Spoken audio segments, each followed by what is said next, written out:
Yeah, I have a confession to make. I do love Call of Duty.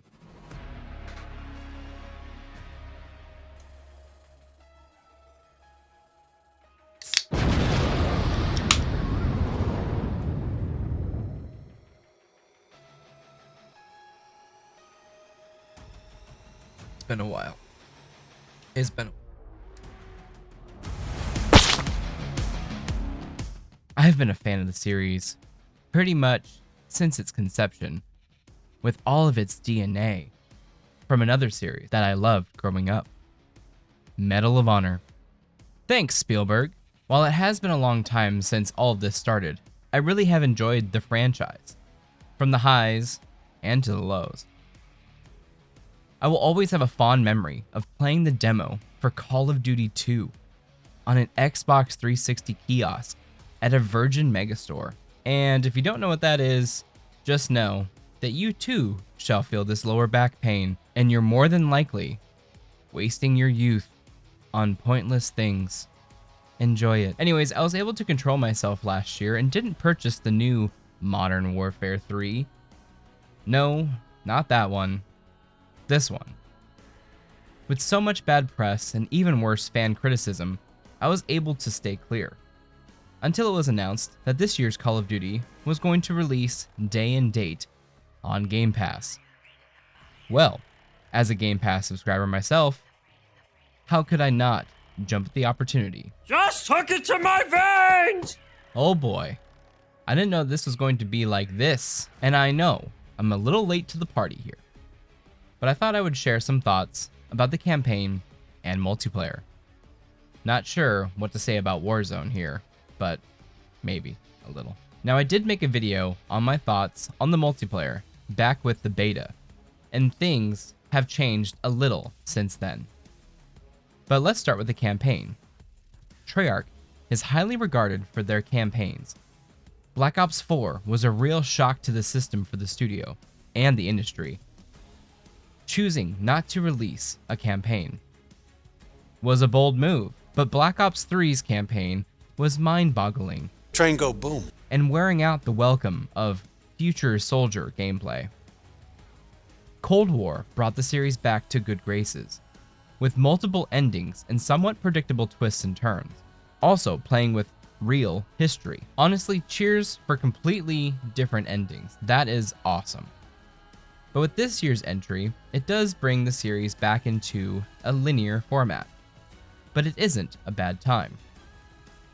The mission variety goes from simple stealth missions, hello Deus Ex and others, all-out open map traversal, hello Far Cry, big budget war scenes with awesome action, hello every other Call of Duty, and even a heist mission that is a lot of fun, a la Ocean's 11. Okay, what's going on here? Huh? Looks like you're doing pretty well. Oh, hey, nice win. Woo, oh man, good job. Yeah. Great job. Let's see if we can do it again. Do it again. Come on, baby. Good roll. Oh my God, he's winning 2 for 2. 2 for 2, how long have you been on this streak, huh? How long have you been on this streak? Oh man. Everyone at the table's happy, having a good time. Here we go, number 3. Oh my God, he's a winner. He's a winner! Oh my God, I gotta tell somebody. Who am I gonna tell? Who am I gonna tell? Oh, guys, you guys get over the table. You gotta get over this table, man. He's winning. Oh, okay, number 4. Oh my God, you're a loser. You're a loser. Why are you rolling again? Is that how it's played? Let's see if you can get it back. Oh my God, he's the king! He's a god! The influences are bountiful here, but they are all cohesive. The Black Ops campaigns definitely give you more gameplay diversity than other titles in the past. You get to play spy and soldier, working these top secret projects and CIA missions that weave through time and real historical events. Honestly, love the way that Black Ops has played with the past historical events, weaving in that story with real historical events and characters, but then taking liberties with them when they can. Spoilers coming up for the whole story here. There were some really great set pieces. Like I mentioned, the open mission with your team in Kuwait during Operation Desert Storm was a fun opening up of the gameplay. Even though I just sniped everyone, it does give you abilities to unlock for this open mission, and then to attack the palace that is housing a secret facility. The mission at the event for Bill Clinton was hilarious, and gives you 3 different ways to get the retinal scan, really giving you 3 different missions in one for replayability. You wanted to get close to McKenna? And then the game takes a creepy turn.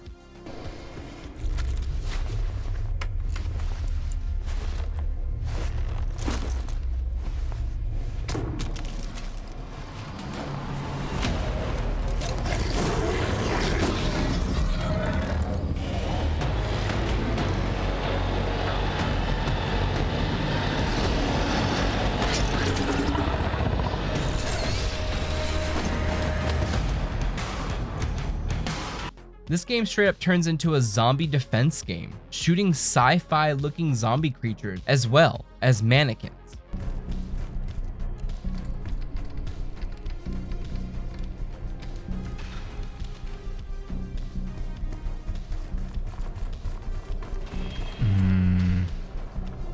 That's creepy. Ooh, that's creepy.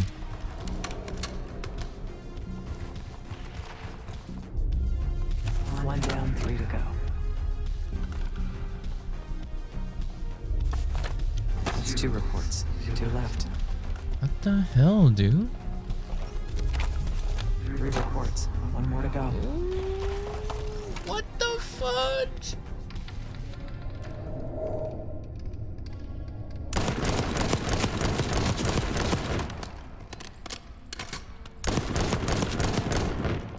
The director wants those reports, Case. Okay, I'll have him. There we are. What the fudge? Oh my god! What the heck? I always knew they moved, and me punching them in the department stores were worth it. This mission is truly a crazy thing to have in a Call of Duty campaign. But again, think about it this way. You have all of these assets in zombies already, and they're being made for them. It's a way to keep play variety there as well. You're introduced to a grappling hook straight out of Advanced Warfare or something, and it never comes back until the very, very end. Sometimes it does feel like multiple teams each worked on different levels to be able to get the product out in time. Here, Sledgehammer, open mission level. Here, Raven, work on this zombie level. Treyarch, all the linear levels are yours. Not saying these are the right teams or the right levels or that this even happens, but it really does feel like it sometimes. They have taken from a bunch of other games or franchises and thrown them in to keep things fresh. And I really appreciated it. This was a Michael Bay game, as they are, but it gives you serious moments of, oh hey, that was cool. Oh, this is fun. Oh, I messed up, let me try a different way.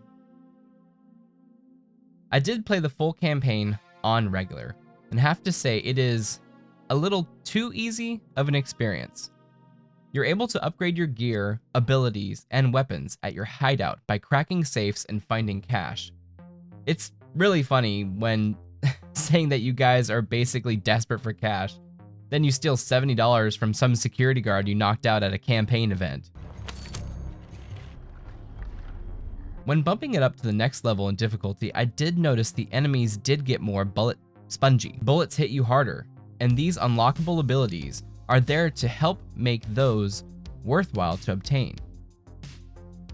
While the campaign does not have branching stories that I'm aware of, I was hoping that it would have at least one choice. There is a level where you play as a pacifist character, Felix, who is your tech guy. One mission you are sneaking around and you probably can finish the mission without taking anyone down, but I decided to knock someone out. Woods comes across the radio saying he knew I had it in me still. and then Felix is beside you every combat scene afterwards. If you don't knock out anyone, does Felix still stick to his pacifist ways? You were impressive today. Finally, the legendary Felix Newman in action. Yes. What's on your mind? I need to make a confession.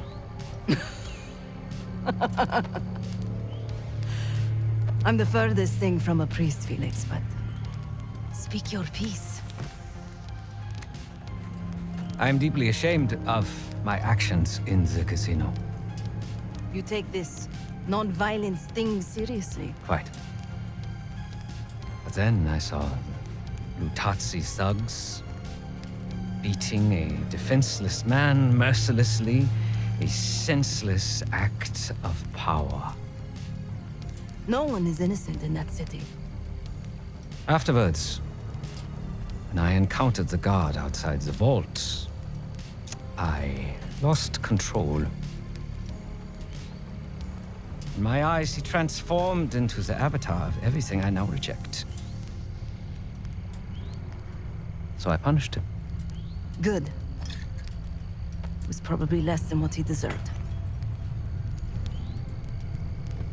If I lose myself to this endeavor, I am no better than the very enemy we seek to stop, yeah?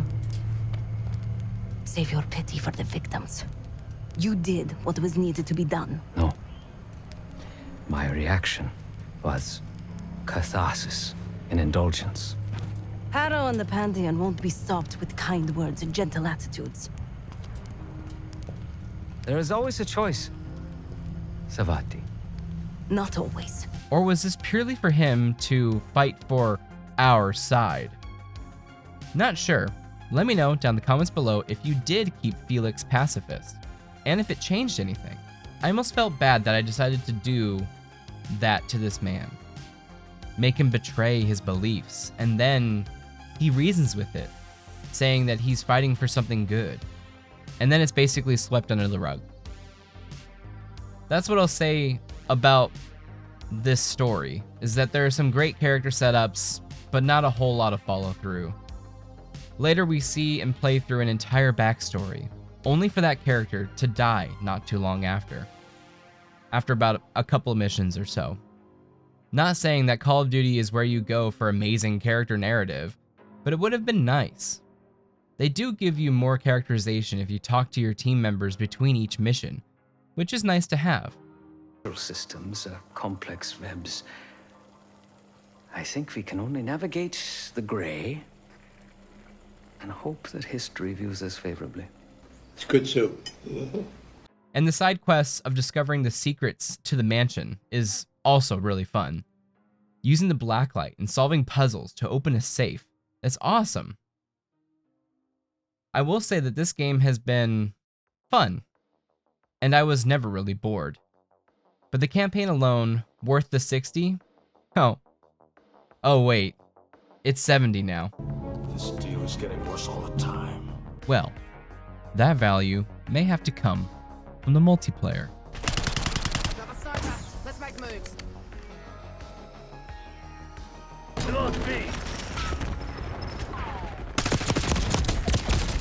Things have changed since the inception of this type of multiplayer back in 2007. Golly, we still have custom loadouts, and we do have a great deal of weapons, gadgets, lethal, and perks to choose from. I have been trying different perks, but I still feel most productive with mostly red perks, while the green perks, I can technically help the team a little more. I feel endlessly more agile and able with the red perks activated. This year, if you use 3 of the same type of perk, you can get a special perk unlocked. Now, while I did cover this in my beta video, not so much has changed since, other than a few more perks are available now. Enemy HVT on site. Take them out. Hey, don't make me retreat. Weapon choices are boundless. You can be endlessly viable with a running and gunning submachine gun, a running and gunning assault rifle class, quickscoping sniper class, or a running and gunning shotgun class. Machine guns I don't really mess with and haven't seen many using them either.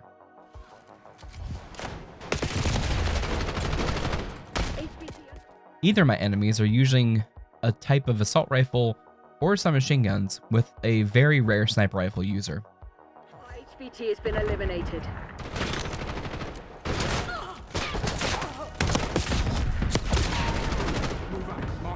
You are HVT. Stay alert. The maps here are alright. None of them are really something that is going to be remembered in the very far future, I believe. It does make me think, how much more can you really do with a Call of Duty map? It really is no easy task coming into such a legendary franchise and trying to make something memorable.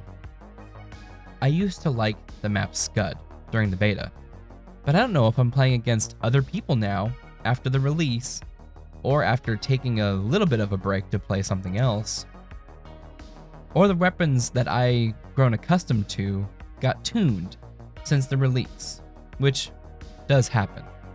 But for the life of me, I can't get anything going. Prestiging is back this year, so if you wanted to show off your leveling skills, you can do so by earning these specific emblems, which I think is wonderful for people who just want to stick around and play with the multiplayer, adding more playtime for your dollar. Omni movement was the big talk of the town pre-release, and it still does feel quite good here. A lot less dolphin diving usage than in the beta. People are using it more sparingly, and in certain more appropriate manners. It is an easy way to catch up to a prey just around a corner that you may have been chasing for a little bit, or you can slide cancel, which makes you speed up as well. I do think there is no going back from this Omni movement, and expect to see it in future releases from the franchise. Of course, all of this is really a ploy to get you to buy skin packs for $12, $20, and to get the season pass, battle pass, pass the pass, for you to level up and get digital items that way. With the current season having a sidearm that is quite possibly, and has been labeled, as pay to win. As of recording, I did purchase the battle pass for this first season.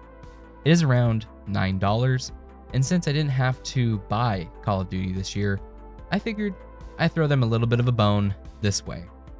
And have seen this pistol, or submachine gun really, be used in some matches so far, and it's pretty astounding. Oh no, this isn't going to be a Call of Duty that is going to bring in anybody that hasn't previously played a Call of Duty multiplayer.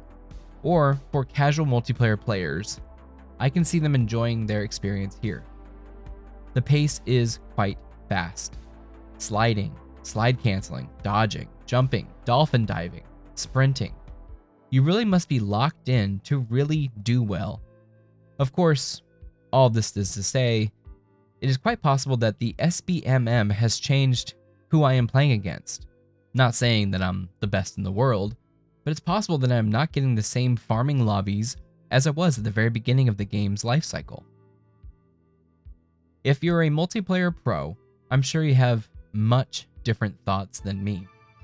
But since I am literally a type of person who would put this game on just to turn their brain off and to play it, this is just my opinion from that standpoint. Zombies. I don't really play as much either, probably since Call of Duty Black Ops 1. Although I have played a couple missions, there is a lot to do here, and a lot of skill to obtain if you're interested in zombies. But I personally don't feel qualified really to review it. Warzone. At this very time, I cannot for the life of me play Warzone very well. The way that I am dying in the kill cams, I'm dying from around cover. The time to die is just insanely fast. Weapon tuning is absurd. And I just feel like the experience is not the best that it can be right now. I've seen that there is some performance issues going on with their servers from other Call of Duty makers, creators who are more in tune into the Warzone scene. Many don't like the current map either. I'm sure some people are digging the pace, the guns, the map, and everything else, and think that it's no different than any other Warzone experience. For me, myself, I have been out of the Warzone grind probably since that island map first came about. Ever since Verdansk left, I just haven't been the same. But just from a couple of days, couple of nights, playing Warzone, I can tell you that the pace is quite fast and people are definitely going to be better than you. All in all, the question I asked myself is this worth $70? And I really don't know, to be honest. The campaign and multiplayer will give you lots of playtime if you stick with it, with the campaign giving you action-packed moments as well as more quiet and creepy moments. The multiplayer can have you playing for hours on end with unlockables beyond belief. I would say time-wise, it does give you bang for your buck. And if you're looking for something more than a Hollywood action experience and multiplayer game, then it may not be worth your $70 purchase. But if you're putting this on after a long day of work just to relax and be entertained, I believe it is. Movie prices are about $15 plus per ticket at least where I'm at.